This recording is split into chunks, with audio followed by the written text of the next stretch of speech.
High বন্ধুরা, আমি ফের চলে এসেছি একটা নতুন ভিডিও নিয়ে।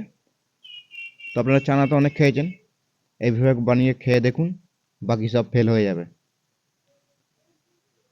এই যে আমি এখানে গাজরগুলো কেটে নিচ্ছি ছোটো ছোটো করে, বেশ ভালো করে সরু সরু করে কেটে নেবো, নিয়ে সব কিছু পাইল করবো।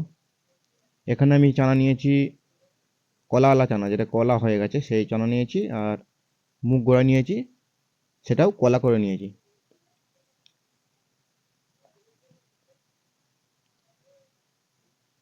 এটা বেশ প্রয়োজনীয় চানা, বেশি মশলা থাকবে না এতে, নুন লেবু এইসব জিনিসই থাকবে।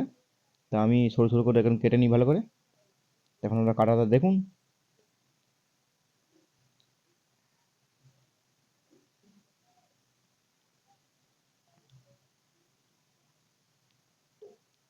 এই যে টমেটো এবার এটা কাটা হয়ে গেল শসাটা, টমেটো আমি কাটবো এখানে, সব একদম ছোটো ছোটো করেই কাটবো, বারিক করে, একদম ছোটো ছোটো করে। এখানে ভিডিওটা আমি একটু ফাস্ট ফরওয়ার্ড করে দিয়েছি, কারণ এতক্ষণ কাটা জিনিস দেখালে অনেকক্ষণ চলে যাবে টাইম, তাই একটু ফাস্ট করে দিয়েছি, ওই জন্য এরকম দেখাচ্ছে।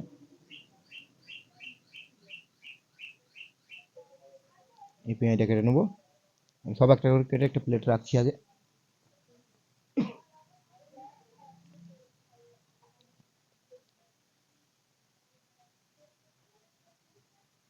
একটাই পেঁয়াজ দেবো, বেশি পেঁয়াজ দেবো না আমি।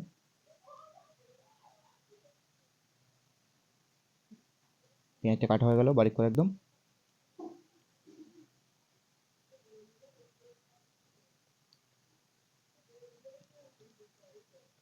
এরপরে আমি এই যে দুটো লঙ্কা নিয়েছি, এর দুটো কেটে নেবো,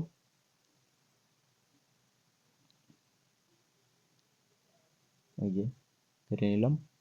এরপর আমি দুটো ধনেপাতা দিয়ে দেবো, সেটাও কেটে নেবো এখানে।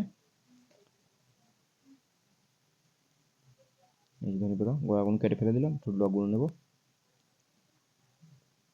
এই কাটা হয়ে গেল।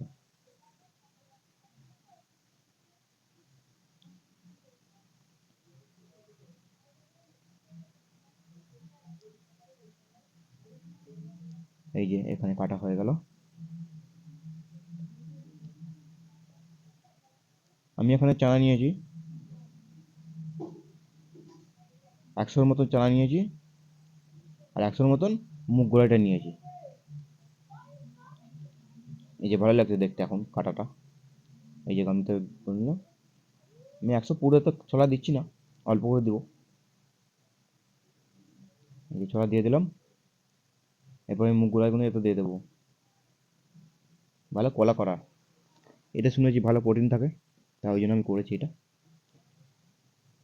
এই শসা দিয়ে দিলাম, বারিক বারিক করে কাটা, আর দিয়ে দিলাম গাজর দিয়ে দিলাম, সব কিছু একসঙ্গে দিয়ে দেবো। এই টমেটো দিয়ে দিলাম, এই লঙ্কা, এই পেঁয়াজ, এই ধনেপাতা দিয়ে দিলাম।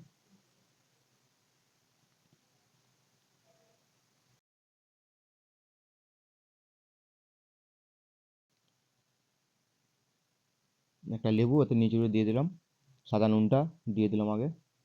এরপর আমি একটু পাই করে নেবো জিনিসটাকে।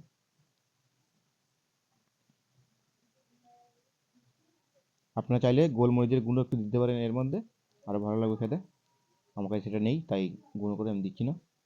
আপনারা চাইলে সেটা অ্যাড করতে পারেন, ভালো লাগবে খেতে। এই যে আমার চানা রেডি।